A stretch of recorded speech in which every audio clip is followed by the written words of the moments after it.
Happy good morning. ఈరోజు ఈకేటీఎస్లో తులాలగ్నం, తులారాశి, వృశ్చిక లగ్నం, వృశ్చిక రాశి.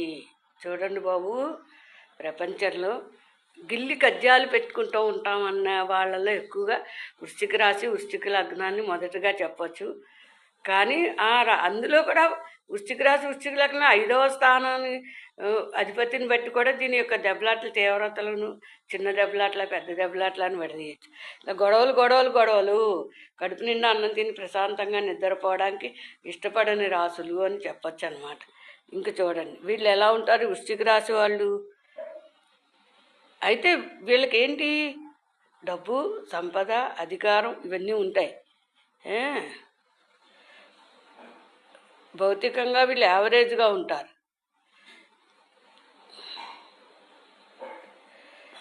వీళ్ళు కూడా కొంచెం హెయిర్ ఒత్తుగా గిరజాల జుట్టు అని, మగవాళ్ళకైతే గిరజాల జుట్టులా ఉంటారు వీళ్ళు. అలాగుంటుంది. నెక్స్ట్ అందానికి ప్రతిరూపంగా ఉంటారు వీళ్ళు కూడా. అయితే these people have very harsh tongue. చెప్పంగా మాట తీరు చాలా కొట్టినట్టుగా, తిట్టినట్టుగా ఉంటుంది. ప్రతిదీ గొడవలు పడిపోతావు, దెబ్బలాడుతుంటే అసలు వాళ్ళు మాట్లాడుతున్నారా, గొడవ పడుతున్నారా అనే తేడాను కూడా గుర్తించలేనట్టుగా ఉంటుంది ఈ వృశ్చిక రాశి వాళ్ళ యొక్క మాట తీరు. వీళ్ళు పగా పట్టుదల పట్టారంటే అంతం చూసేస్తారు అంతే తప్ప అది వదలడం అనేది ఉండదు వీళ్ళకి. నెక్స్ట్ ఈ వృశ్చికం వైద్య శాస్త్రానికి వచ్చేటప్పుడు వృశ్చిక రాశి, వృశ్చిక లగ్నం వాళ్ళు ఎక్కువగా సర్జరీలు చేయడానికి ఇష్టపడతారు. ఎక్స్పర్ట్ సర్జన్లు అవుతారు, ఆర్మీలోకి వెళ్తారు, పోలీసు డిపార్ట్మెంట్, వ్యవసాయదారులు, క్రిమినల్ సెషన్స్ జడ్జెస్గా వీళ్ళు పనిచేస్తూ ఉంటారు. ఈ వృశ్చికానికి సంబంధించిన వాళ్ళు ఉంటారు.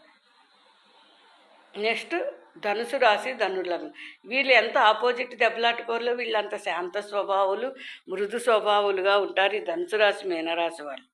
లోపల గ్రహాలు కూడా బాగున్నాయంటే వీళ్ళ మంచితనం వల్ల 10 మందికి ఈ లోకానికి ఉపయోగపడే లోకోద్ధారకులుగా వీళ్ళని మనం చెప్పచ్చు. జనోద్ధారకులు, సంఘ సంస్కర్తలు, ఆదర్శ లక్ష్యాలను సాధించేవారుగా వీళ్ళని చెప్పచ్చు. గురువు అంటే 10 మందికి ఆదర్శనీయంగా ఉండేలా వీళ్ళ మాటలు, చేతలు ఉంటాయన్నమాట.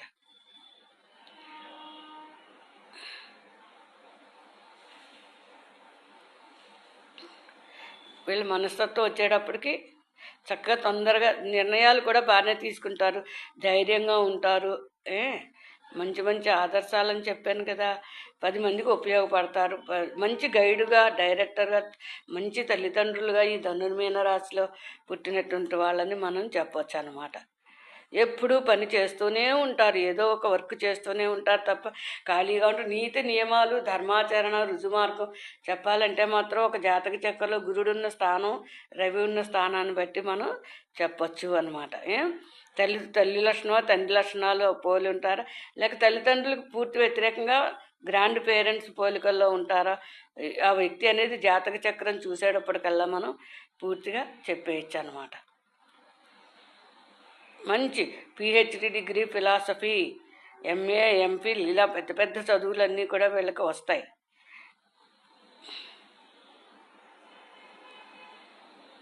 ఎప్పుడూ హుషారుగా, చలాకీగా ఉంటారు.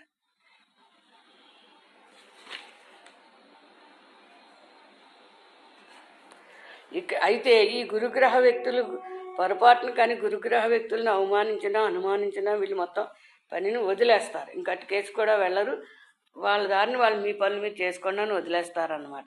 వీళ్ళు వ్యక్తిత్వం, మనిషి మానవ వ్యక్తిత్వానికి పూర్తి ప్రతిరూపంగా ఈ గురుగ్రహ వ్యక్తుల్ని మనం చెప్పచ్చు. ఇంకా నెక్స్ట్ మకర కుంభాల గురించి చెప్పుకుందాం. ధనుసు అయింది కదా.